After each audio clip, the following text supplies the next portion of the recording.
Today, beloved Facebook friends and family, we have another Gumby Chronicles. And as some of you have figured out, that's sort of shorthand for, oh, good Lord, Ellen, what have you done now? So I went to Pilates this morning. Yay me. It was great fun. But a warning light came up on my new to me vehicle. It's a 2022 Ford Edge, but it's new to me. I've only had about half a year. And it was warning me that my battery was low and I need to replace it soon. And I immediately went into kind of a flustered panic mode. It's getting before a weekend, and I don't know when a warning light shows up if that is like I need to panic, like the whole car is going to stop. I have remoteless entry. I just, my head just imagined all kinds of things. I'd be trapped inside the car. What happens if the battery goes out with a newfangled all electric? I don't know. I didn't know, truth be told, what it meant.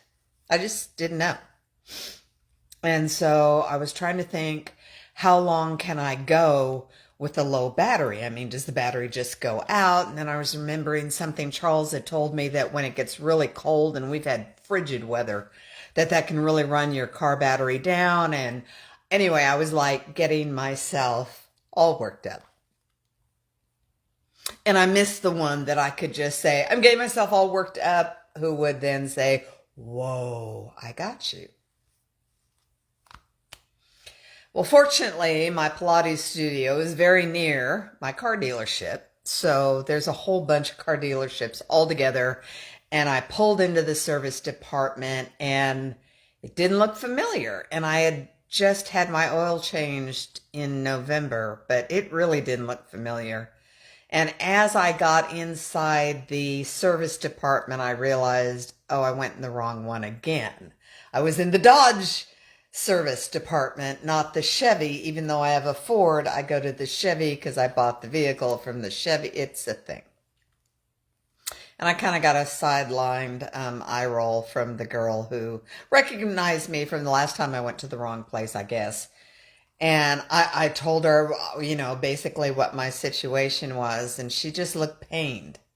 You ever been around someone who's done that to you? They just communicate with their body language that they really find you terribly annoying. I try not to do that anymore. I used to be the queen of it. I have so many facial expressions. I could really put someone in their place and make them feel crummy. Well, she succeeded. But the gentleman that was near her said, let me see if I can help.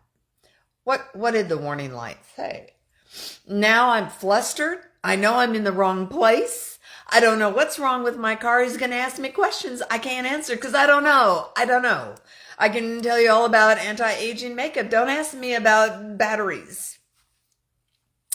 So he takes one look at the warning light and laughs and smiles and very good-naturedly grabs these out of my hand, because the issue is this little sucker with the battery in it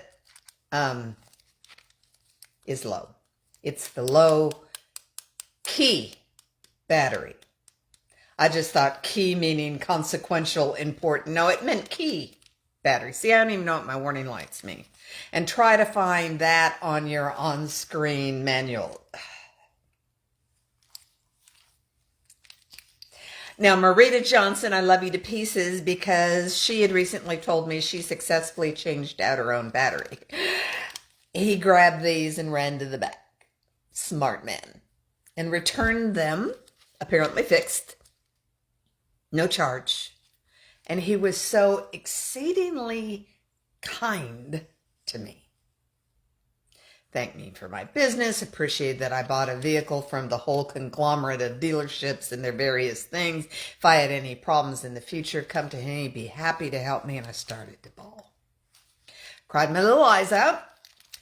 I can handle meanness better than I can handle exceptional kindness, because it's so rare and fleeting. And he was just so generous in fixing it. and not making me feel like an idiot. So I got in the car and shed a few more tears and was on my way. What's my point? If there's one life lesson the last nearly 5 years has taught me, it's seek your solutions faster. If you have a worry and there's anything you can possibly do to figure out what the issue is, go do that. I have wasted more time in the last 5 years fretting about what could happen. I worried about my dam caving in for months rather than calling a couple of people, having them come out and give me their opinions. Someone needs to look at my roof. I've worried about that for months. I need to call an adjuster and have them come look at my roof. You know what I'm saying? My failure to go get assistance or at least find out what the matter is isn't solving my problems. It's just prolonging worry, and sometimes there's no need to worry. Now, when I bumped my head and I thought I'd knocked myself unconscious and had a concussion and whatever, I went right to the ER and found out right away I'd really hurt my head, but they got it fixed. They ruled out anything awful, so I didn't have to worry. I didn't get a chance to worry. We took care of it right away. Today, I didn't have to worry very long at all that I was going to be stranded on the side of the road or trapped in my car or whatever I thought was going to happen. I have a wild imagination. We just got it taken care of. There's probably something worrying you now. Maybe it's medical worry. Maybe you're wondering what that spot is, or that bump, or that lump, or that pain, or that ache, or that itch, or that twitch, or that knee, or that hip, and your worrying will not cure it. And worry creates its own problems, let me tell you. As the queen of recurring shingles and all sorts of issues like that, I know that worry is not our friend. So, hopefully you got a chuckle out of the fact that I cannot read warning lights or manuals but you know what? I YouTubed a lot this afternoon.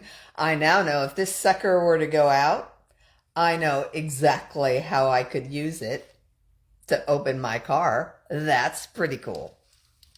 So, we're never too old to learn something new, but we're way too old to be spending one moment of whatever time we have left worrying. If you got a matter, or you think you do, go see about it. And even if you go to the wrong place, the fates are benevolent. You will find help. It's kind of a universal law. If you seek help with a good heart, you will find your answers for a fact. At least that's what Gumby tells me. Thanks for watching. If you don't watch, I'm talking to myself, and that's just one more thing to worry about.